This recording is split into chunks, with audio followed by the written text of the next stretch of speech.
I've always been a Halo fan. Halo inspired me to make games. It was one of the first games that I played that really inspired me on another level. It always made me think of like, oh my god, I can create these worlds.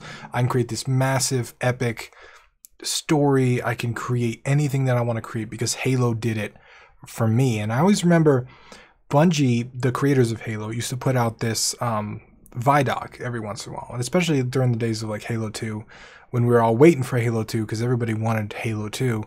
And I just remember seeing this one Vidoc, and I can't find it now. I've looked. Bungie's changed so much since then with Activision and everything else. But I remember watching these game developers at Bungie before I was a game developer, and one of them said something about 10 seconds of fun. And they talked about how all they try to do is build an engine, build a thing that supports 10 seconds of fun. And then they loop that over and over and over. And I always thought that was super interesting because that's all Halo is, if you think about it. You run, you shoot a gun, you shoot an alien in the face, you reload. That's it. It's 10 seconds of fun. That's it. That's all you get. It's right there. But they loop that over and over again into an entire 8-hour experience. And they've taken that same concept with their game Destiny and made it even larger, made it even more epic, made multiplayer part of it, made co-op a part of it, made raids and encounters and activities and challenges. And they've added all this on the basic shell of the same basic shell they had with Halo. You run, you shoot aliens in the face, you reload, you start over. That's all they got.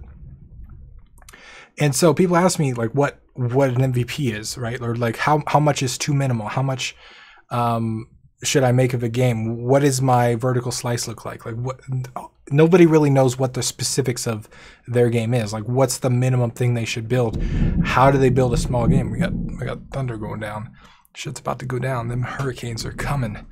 But it's one of those things that's like there's no right answer. But I always like to start with that 10 seconds of fun. And that's the little piece of me that I think has carried over from Halo. If I've taken anything from my inspiration to start making games from Halo, it was that documentary. And it wasn't even a documentary, it was like a 5-minute video.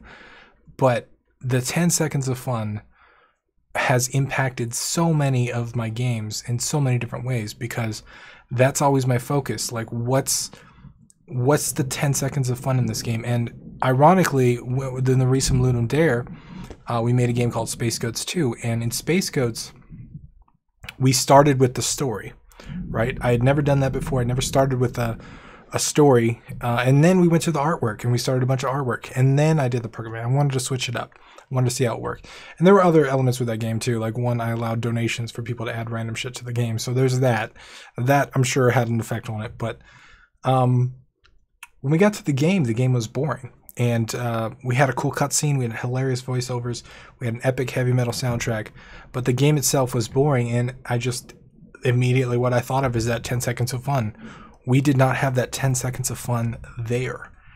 Every other game where I start mechanic first, where I start prototype first, that's what we're designing, is we're designing this 10 seconds of fun. And we loop it over and over throughout the whole game, and we add different things to it, we change different things, we remove things, we add abilities, whatever. But it's that same 10 seconds of fun that really goes over and over and over into the game experience. And we didn't do that with Space Goats. And I learned right there that, like, as much as I want to try stuff and change stuff and add stuff and switch things up and try new things, for games that are inherently interactive experiences, that's all they are. They're an experience that you interact with.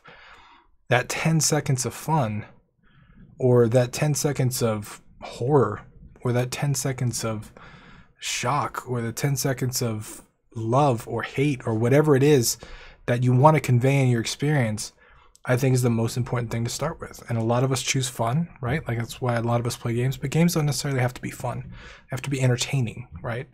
They have to hold someone's attention. And I think fun is one way to do that. And making 10 seconds of fun first, designing that stuff first, figuring out what that core of the game is, what the soul of the game is, and then iterating on top of that and extrapolating that out into an entire experience that could be hours long.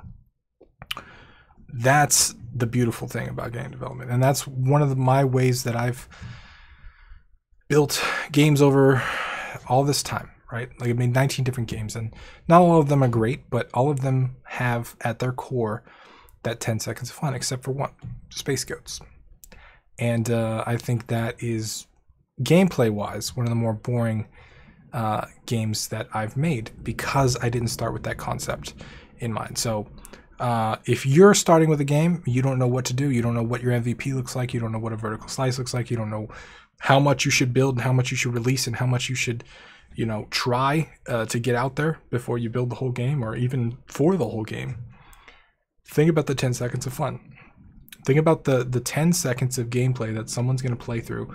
What is the core game loop, right? The core thing that they're going to do that's going to be extrapolated out thousands of times and to make this whole multi-hour experience, if it is multi-hours. Whatever that is, that's your 10 seconds of fun. And that's what you should start with. How can you build that first?